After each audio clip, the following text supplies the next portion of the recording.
오늘 말씀을 보겠습니다. 오늘 말씀은 요한복음 6장 25절에서 40절의 말씀입니다.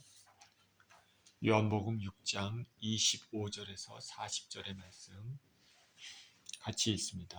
시작. 바다 건너편에서 만나 랍비여 언제 여기 오셨나이까 하니 예수께서 대답하여 이르시되 내가 진실로 진실로 너희에게 이르노니 너희가 나를 찾는 것은 표적을 본 까닭이 아니요 떡을 먹고 배부른 까닭이로라. 썩을 양식을 위하여 일하지 말고 영생하도록 있는 양식을 위하여 하라. 이 양식은 인자가 너희에게 주리니 인자는 아버지 하나님께서 인치신 자니라. 그들이 묻되 우리가 어떻게 하여야 하나님의 일을 하오리까?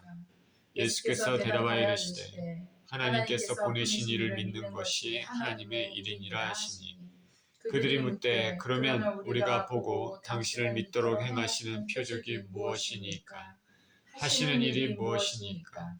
기록된 바 하늘에서 그들에게 떡을 주어 먹게 하였던 것 같이 우리 조상들은 광야에서 만나를 먹었나이다.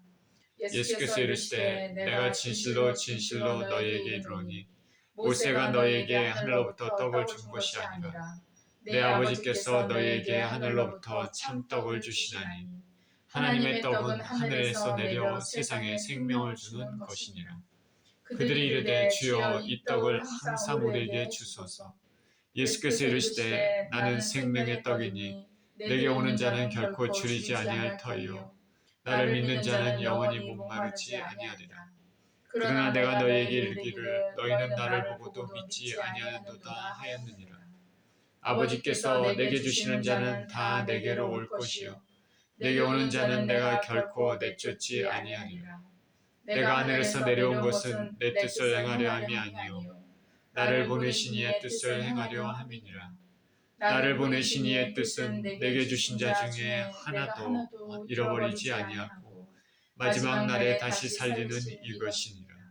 내 아버지의 뜻은 아들을 보고 믿는 자마다 영생을 얻는 이것이니 마지막 날에 내가 이를 다시 살리리라 하시니라. 아멘.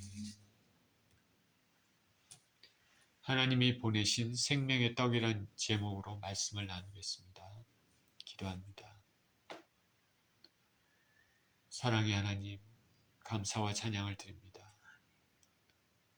본문의 말씀처럼 생명의 떡이신 우리 주 예수 그리스도를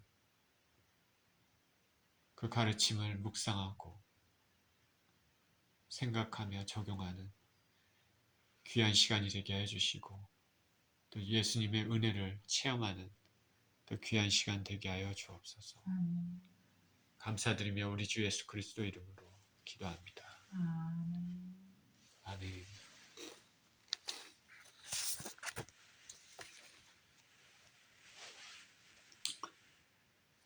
예수님께서는 빈들이라는 것은 마을과 멀리 떨어져 있는 곳이죠.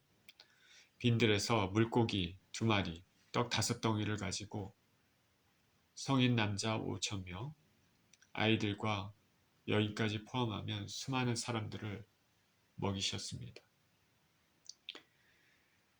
예수님의 제자들은 물론이고 모인 군중들은 이 놀라운 기적을 통하여서 모두 흥분했습니다. 마치 조상들에게 하늘로서 만나를 내려주신 것, 그것이 생각나는 순간이었습니다. 군중들은 흥분했습니다. 먹고 배불렀습니다. 군중들은 예수님을 왕으로 만들려고 합니다. 예수님께서는 군중들의 이런 마음을 아시고 이들을 빨리 흩어 보내셨습니다. 그리고 제자들을 배를 타고 바다 건너편에 먼저 가 있으라고 명하셨습니다. 이렇게 예수님은 군중들을 흩어 보내신 다음에 홀로 산에 올라가서 하나님께 기도하면서 하나님과 함께한 시간을 가졌습니다. 예수님은 말씀을 가르치고 사역하시면서 또 놀라운 기적 가운데 마음을 가라앉히며 하나님과 함께하는 시간을 가지십니다. 인간적인 흥분에 휩싸여서 이를 그르치시지 않으시죠. 차분히 마음을 가라앉히시며 하나님과 홀로 하는 시간을 가지셨습니다. 그 사이 제자들은 배를 타고 갈릴리 호수 건너편으로 노를 저어 갑니다. 그런데 큰 바람 때문에 노를 힘쓰고 애쓰고 저어도 도저히 전진하지 못하고 낑낑대면서 갈릴리 호수 중간에서 좀처럼 전진하지 못하고 있었습니다. 시간이 지나고 날이 이제 점점 어두워졌습니다. 예수님은 하나님과 독대하는 시간을 가지시고 그 다음에 멀리서 갈릴리 호수를 바라봤더니 제자들은 벌써 반대편에 가 있어야 됨에도 불구하고 갈릴리 호수 중간에서 낑낑대고 있습니다. 이러지도 못하고 저러지도 못하고 노를 힘써 저어봤자 바람이 광풍이 밀려오니까 제대로 전진하지 못합니다. 예수님은 그 모습을 멀리서 바라보시더니 이제 물 위를 걸으셔서 제자들에게 오셨습니다. 제자들은 그 물 위를 걸으시는 예수님을 보면서 유령으로 생각했습니다. 그러나 곧 예수님이심을 알고 예수님을 배로 영접했습니다. 불과 하루 이틀 사이에 놀라운 기적 두 가지를 체험했습니다. 하나는 오병이어의 기적이고 또 하나는 예수님이 물 위를 걸으신 기적입니다. 자연적으로 절대 일어날 수 없는 초자연적인 일입니다. 이 두 사건은 분명히 예수 그리스도께서 신적인 존재, 하나님의 되심을 보여주는 사건이 됩니다. 우리는 기적을 통해서 그 기적 이면에 그 기적이 보여주는 그 본뜻을 깨달아야 됩니다. 12사도들도 그리고 수많은 군중들도 바로 예수 그리스도가 누구신지를 알아야 됩니다. 하나님 되심을 알아야 되죠. 떡을 먹음으로 기쁘고 즐겁고 이제 예수님을 따라다니면은 떡을 계속 먹을 수 있겠구나.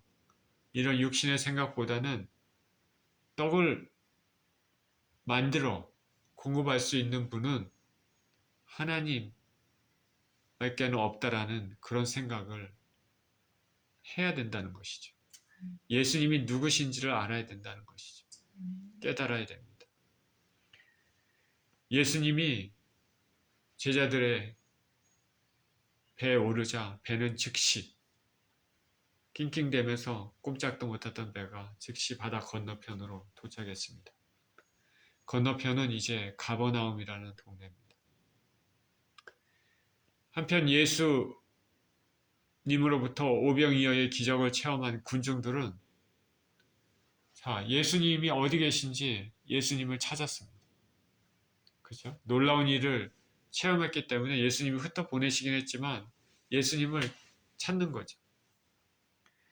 기적을 체험했던 장소의 해변에는 배가 한 척밖에 없었습니다.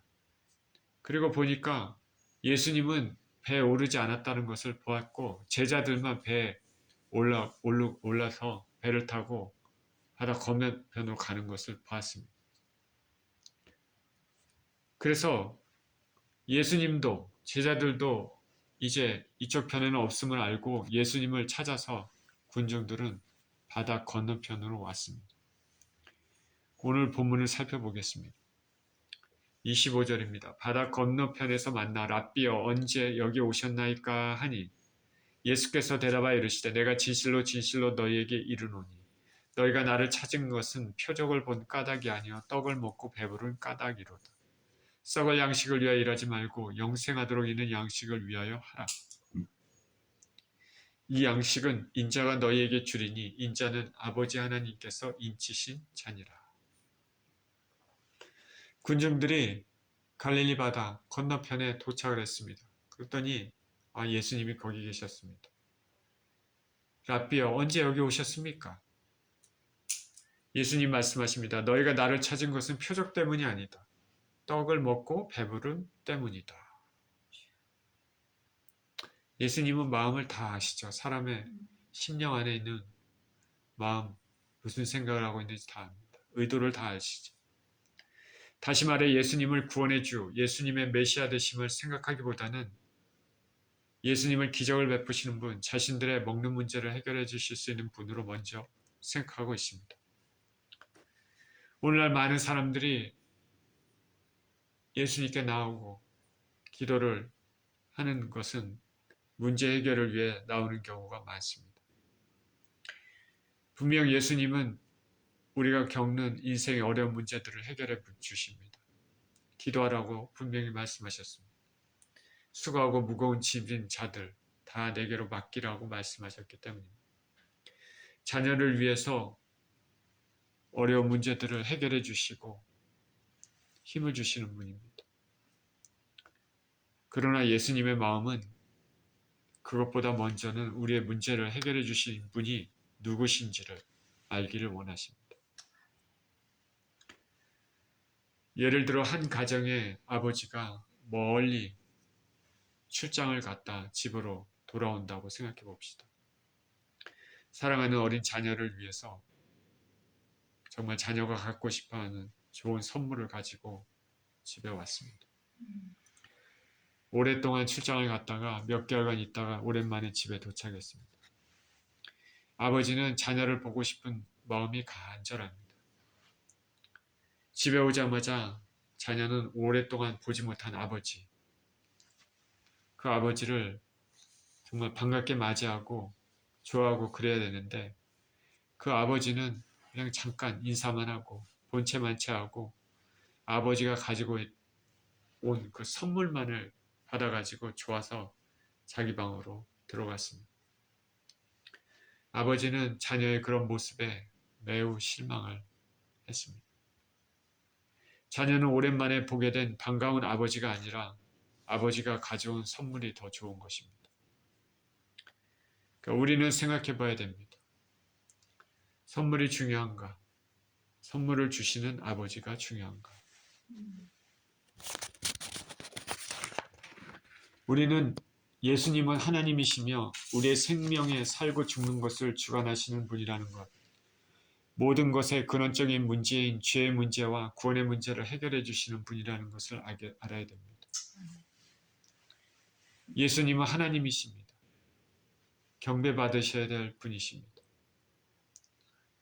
기적은 분명히 필요하지만 기적이 보여주는 근본적인 의미를 사람들이 주님은 알기를 원하십니다. 저와 여러분은 처음 믿을 때 여러 가지 사건을 통해서 처음 예수님께 나오는 경우가 많이 있죠. 물론 모태신앙도 있지만은 그러나 많은 사람들이 힘들고 어려운 경험을 통해서 주님 앞에 나가는 경우가 많습니다.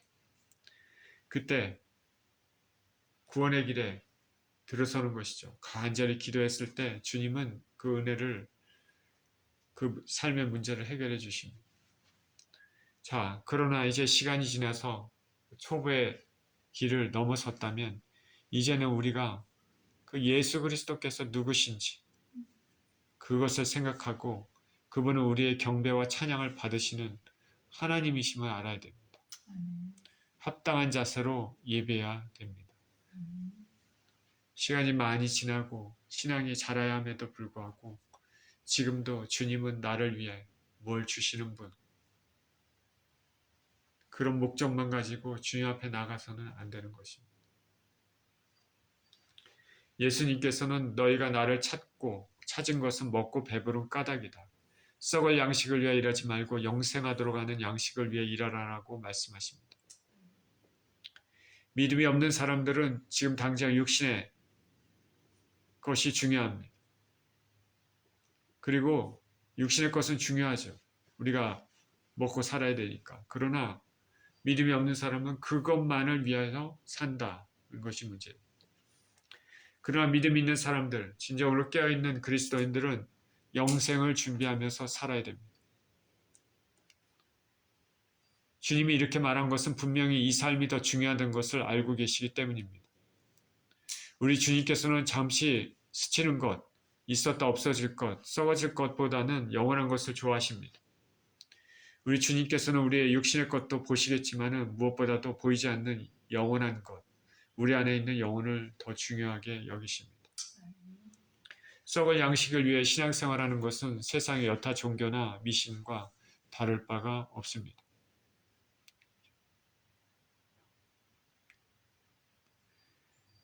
어떤 문제를 위해서, 그 문제 해결을 위해서 세상의 우상에게 간절히 원하고 바랍니다. 시간이 지나도 그렇게 간절히 원하고 바라고 기도해도 아무런 변화가 없다면 그 우상에 대해서 화를 내고 우상을 때리고 집어던지고 그럽니다. 그것은 신앙이 아닙니다. 고대 바알 신앙을 보십시오. 풍요를 준다고 믿고 오직 풍요만을 말하고 바알을 숭상합니다. 그러기 위해서 풍요를 상징하는 성적인 타락이 공공연히 제사의식에 함께했습니다. 그러니까 바알 우상을 섬기는 것은 이퀄 성적인 타락, 성적인 죄 플러스 무엇보다도 하나님이 아니라 세상의 물질을 찾는 것이죠. 그러니까 세상의 우상 숭배는 일반적으로 그리고 대부분 성적인 타락과 연결이 되어 있습니다. 사도 바울이 전도했던 에베소시에 아데미 신전이 있습니다. 아데미 신전은 엄청나게 큽니다. 고대 문명의 일곱 가지입니까? 그 놀라운 그 문명 중에 하나가 아데미 신전입니다. 에베소. 그 아데미 여신상 조각품이 남아 있습니다. 거기에 보면 여자 모양의 아데미 여신상은 유방이 굉장히 많습니다. 여러 개 있습니다. 그 무엇을 뜻하겠습니까? 풍요를 뜻합니다. 제사가 열릴 때면 제사 드리는 자와 성전의 여사제들이 성관계를 하는 것이 제사의 일부입니다. 육신적인 무엇을 바라고 물질을 바라고 자신의 성공을 바라고 하나님 섬기는 것은 세상의 우상을 섬기는 것과 별반 차이가 없습니다. 먼저 우리가 섬기는 하나님이 어떤 분인지, 우리가 섬기는 예수님이 어떤 분인지를 알고 합당히 예비하면서 나가야 됩니다. 그리고 우리 삶에 필요한 것들은 겸손하고 경건한 자세로 탐욕의 마음이 아니라 그런 마음으로 하나님께 구해야 되겠습니다. 예수님은 썩을 양식이 아니라 영생하도록 있는 양식을 위해 일하라 말씀하십니다. 이 양식은 인자가 줄 것인데 인자는 아버지 하나님께서 인치신 분입니다. 영생의 양식은 오직 예수 그리스도께 있습니다. 예수님은 바로 하나님 아버지께서 보내신 분입니다. 28절입니다. 그들이 묻되 우리가 어떻게 하여야 하나님의 일을 하오리까? 예수께서 대답하여 이르시되 하나님께서 보내신 일을 믿는 것이 하나님의 일이니라 하시니. 예수님께서 영생하도록 그런 양식을 위해 일하라 말씀하시니까 군중들이 묻습니다. 어떻게 하나님 일을 합니까? 이들은 영생을 얻는 대가로 무엇을 해야 된다고 생각하고 있습니다. 당시 유대교를 믿는 사람들이 가지고 있었던 생각입니다. 예수님은 이렇게 말씀하십니다. 하나님께서 보내신 일을 믿는 것이 하나님의 일이다. 간단합니다. 하나님의 보내신 이, 즉 예수님을 믿는 것이 하나님 일입니다. 이 말씀은 간단하지만 매우 많은 것을 함축하고 있습니다. 우리가 하나님 일을 한다고 이런저런 것들을 생각해 보겠지만은 근본적으로 가장 중요한 것은 예수님을 믿는 것입니다. 지금 군중들에게는 더 이상의 것이 필요 없습니다. 이들은 그저 예수님을 믿기만 하면 됩니다. 예수님이 하나님 아버지가 보내신 분이라는 것, 하늘에서 내려오신 분이라는 것, 예수님으로부터 구원을 얻을 수 있다는 것, 생명을 얻는다는 것, 그것을 믿는 것이죠. 다른 사람을 찾아갈 필요 없고 다른 가르침을 찾아다닐 필요도 없습니다. 잡다한 일을 이런 일도 하고 저런 일도 하고 이런 선행도 하고 저런 선행도 하고 그럴 필요가 없습니다. 오직 예수 그리스도를 진정으로 믿으면 됩니다. 하나님께서 예수님을 통해 주시는 선물, 영생을 감사함으로 받아들이기만 하면 됩니다. 예수님을 단지 기적을 일으키시는 분, 훌륭한 가르침을 주시는 선생, 육신의 빵을 해결해 주시는 분, 이런 것이 아니라 근본적으로 예수님이 바로 구원의 주가 된다는 것을 믿는 것입니다. 모든 것이 여기서 출발합니다. 자, 이것을 믿는다면, 이렇게 해서 예수님을 믿는다면은 그 예수님을 섬기기 위해 예수님이 기뻐하시는 여러 가지 다른 일도 행할 수 있는 것입니다. 그러나 먼저는 믿음입니다. 먼저는 예수님을 믿는 것입니다. 저 여러분은 진정으로 예수 그리스도를 믿고 계십니까? 30절입니다. 그들이 묻되 그러면 우리가 보고 당신을 믿도록 행하시는 표적이 무엇이니까? 하시는 일이 무엇이니까? 기록된 바 하늘에서 그들에게 떡을 주어 먹게 하였담과 같이 우리 조상들은 광야에서 만나를 먹였나이다. 하나님이 보내신 분, 예수님 믿는 것이 하나님 일이라고 말씀하시니까 군중들이 다시 묻습니다. 우리가 당신을 믿도록 행하시는 표적이 무엇입니까? 하시는 일이 무엇입니까? 우리 조상들은 광야에서 만나를 먹었나이다.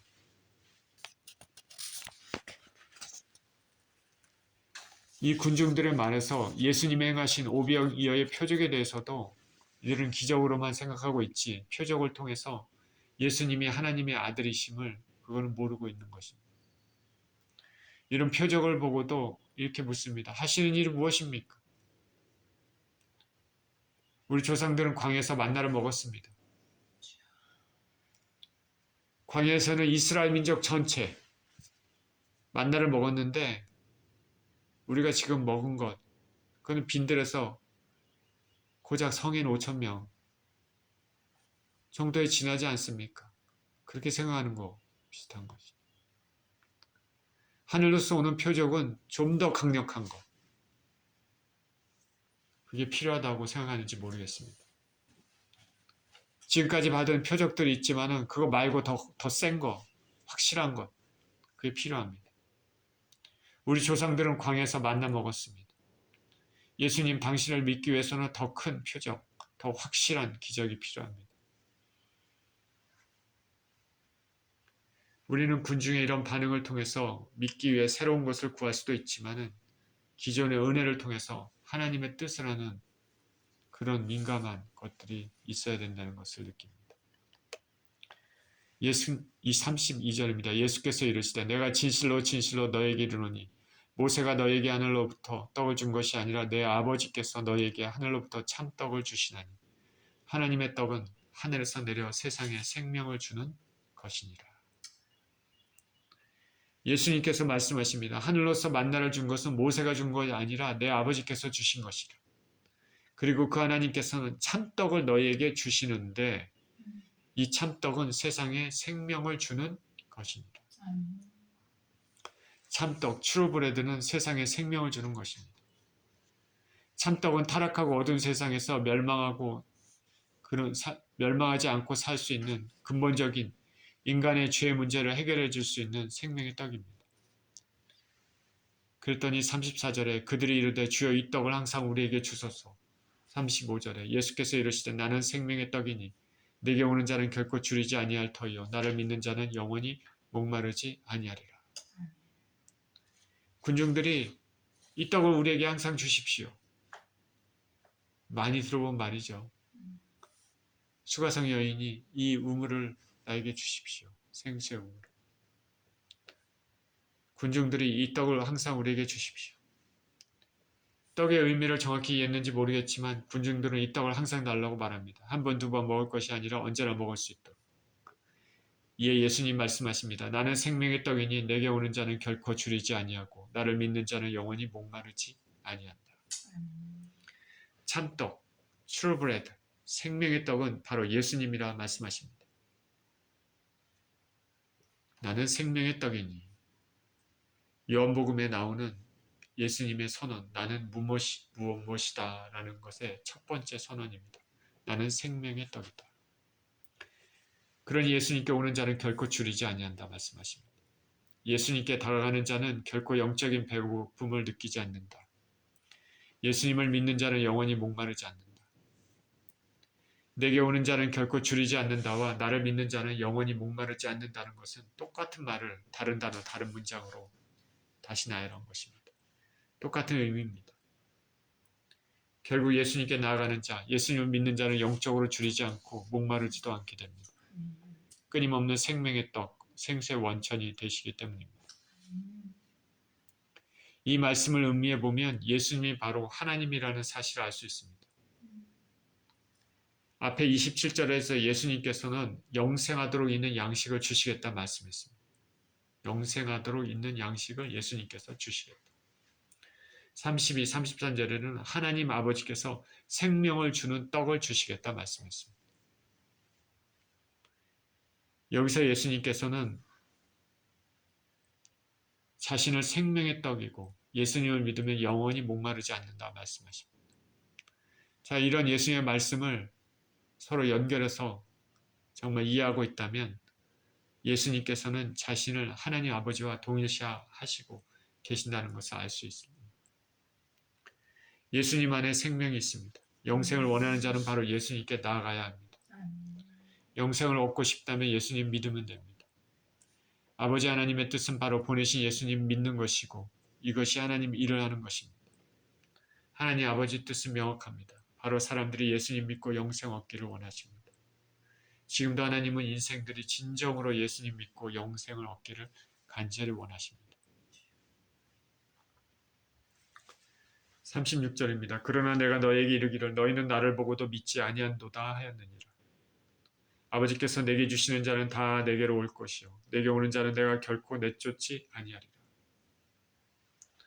그러나 예수님은 군중들에게 너희는 나를 보고도 믿지 아니한다 말씀하십니다.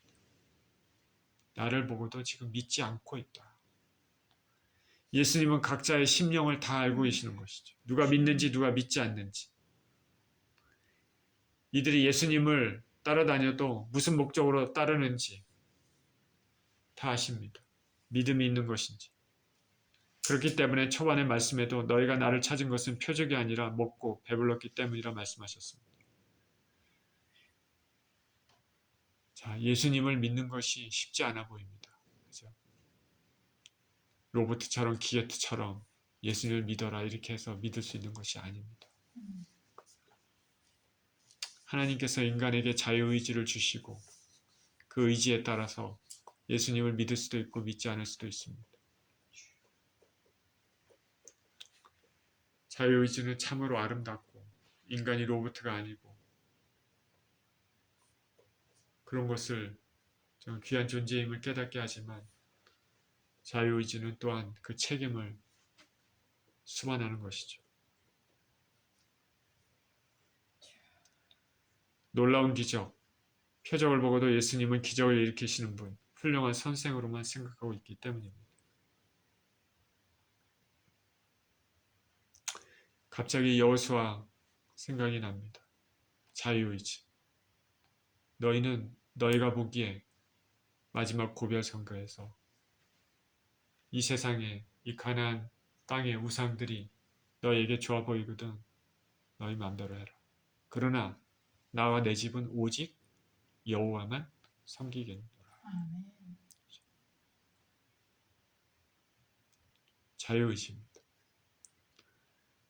세상을 섬길 것인가 하나님을 섬길 것인가 세상 따라 살 것인가 예수 그리스도를 믿고 살 것인가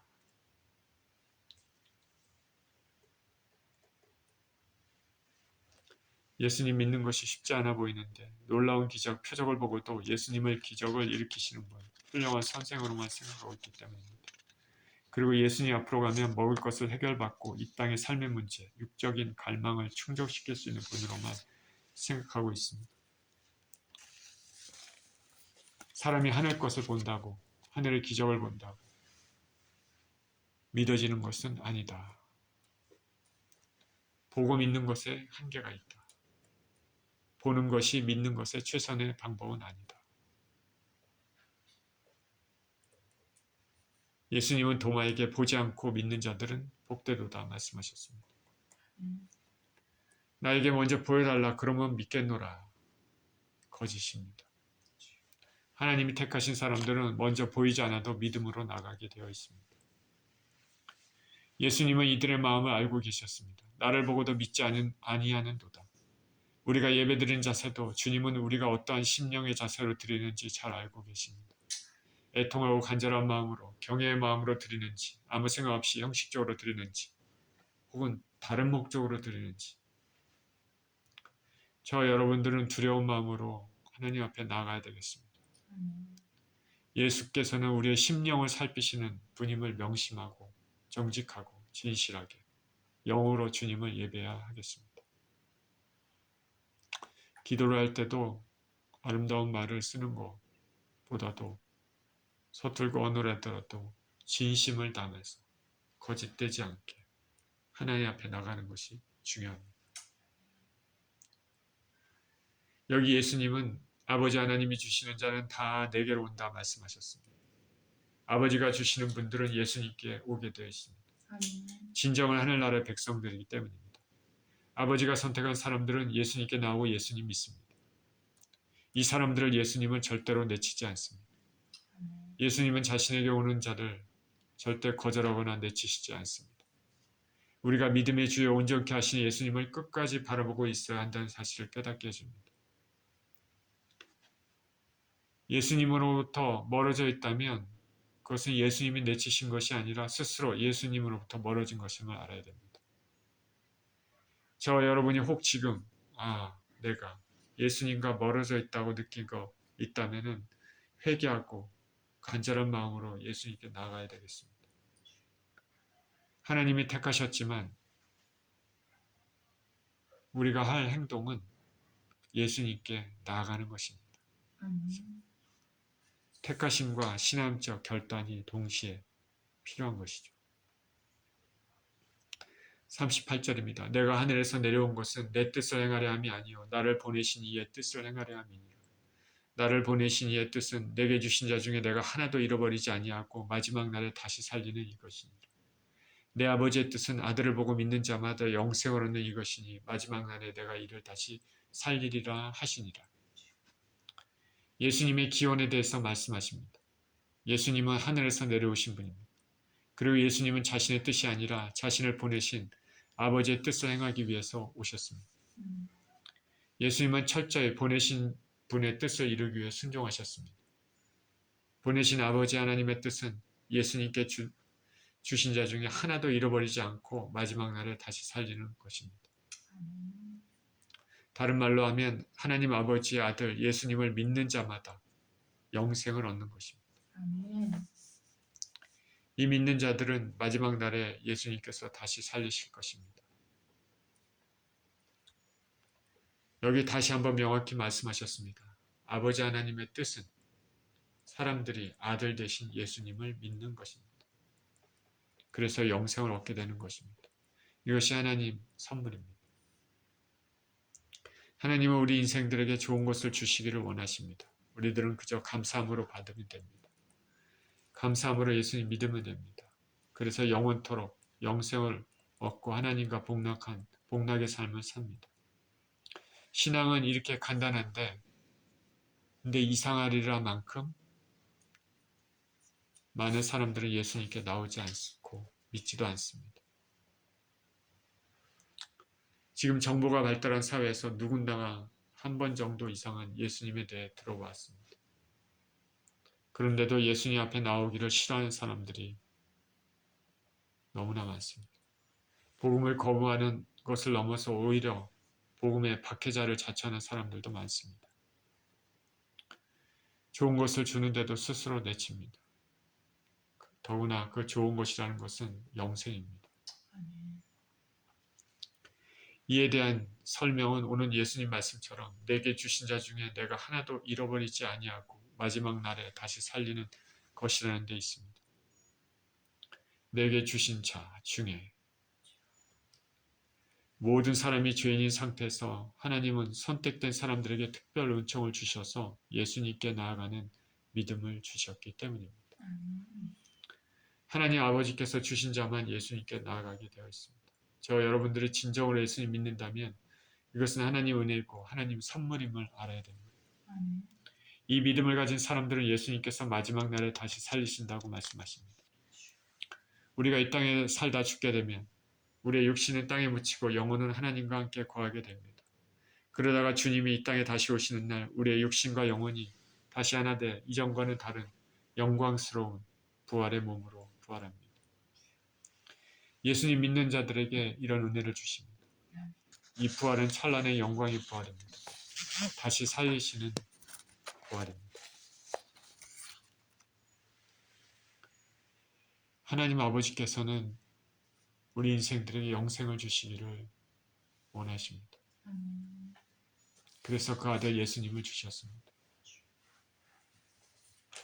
그래서 하나님 일을 한다 하는 것은 그저 예수님을, 하나님이 보내신 예수님을 믿는 그런 것입니다. 그래서 영생을 얻는 것입니다. 타락하고 암울한 세상에서 마음이 굳어져서 은혜를 거부하는 인생이 되어서는 절대로 안 되겠습니다. 이런 타락한 세상에서 살면 살수록 더욱더 예수님께 나아가고 예수님 의지하고 동행하며 이 땅에 주어진 삶을 살아야 되겠습니다. 그렇게 되면 영생을 얻게 되고 마지막 날에 영광스러운 부활의 몸을 반드시 있게 됩니다. 몸과 마음과 정성을 다해 예수님을 사랑하며 예수님 안에 거하며 예수님과 동행하는 인생 되시기를 예수 그리스도 이름으로 축원드립니다.